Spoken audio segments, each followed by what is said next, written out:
Maybe it's nothing now. What's a safe level? None. Well, it depends whose house it's at. My house, no gas. Correct. I agree with you. Right. What's a safe level? This is safe. There's no problem here of an explosion because there's no place it gets a confined space. So I mean now it's dropped down to 5% gas because I just pulled that all out of there. But if I put a hole down right here, or I put one here, yep. You know, it's just going to pop up. It's coming up all along the curb here. Like I said, the danger here is the false sense of security. It's not the leak here. This leak is non-hazardous for an explosion. I mean, unless there's something that I'm missing here. You know, there's no underground electric or telephone. Here's the poles right here. There's no sewage here that cuts across here. So if it got into the sewer manholes, it could back up to a house. I don't see any of that here. You know, if it's going to vent out, it's going to come right out under the bridge. So this leak in itself is not a hazard for an explosion in any way.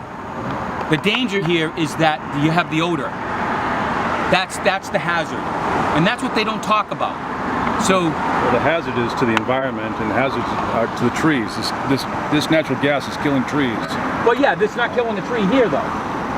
Yes, it's killing trees. Not the methane's going up into the atmosphere. That's hazardous to the atmosphere. When I say non-hazardous, I mean non-hazardous for an explosion. The gas that kills trees is also gas that's in the ground near a tree, not gas that is leaked out into the atmosphere. It's going to be down in the root zone of the tree. Except if you talk about the issue of climate change. Well, yeah, that's a whole other issue. Climate change is, of course, exacerbated by the leaking methane. Absolutely. So that's one of our real concerns as well. Of course. I mean, we're concerned about the trees, but we're also concerned about climate change. Of course. Yeah. And Okay. this leak here probably would not qualify as a super emitter. Yeah. The square footage is probably not quite big enough. I didn't bang this whole thing out. I mean, you know, to see what the square footage of the leak was, right, and what kind of volume is coming out of it. Although it's a pretty good leak. Yeah.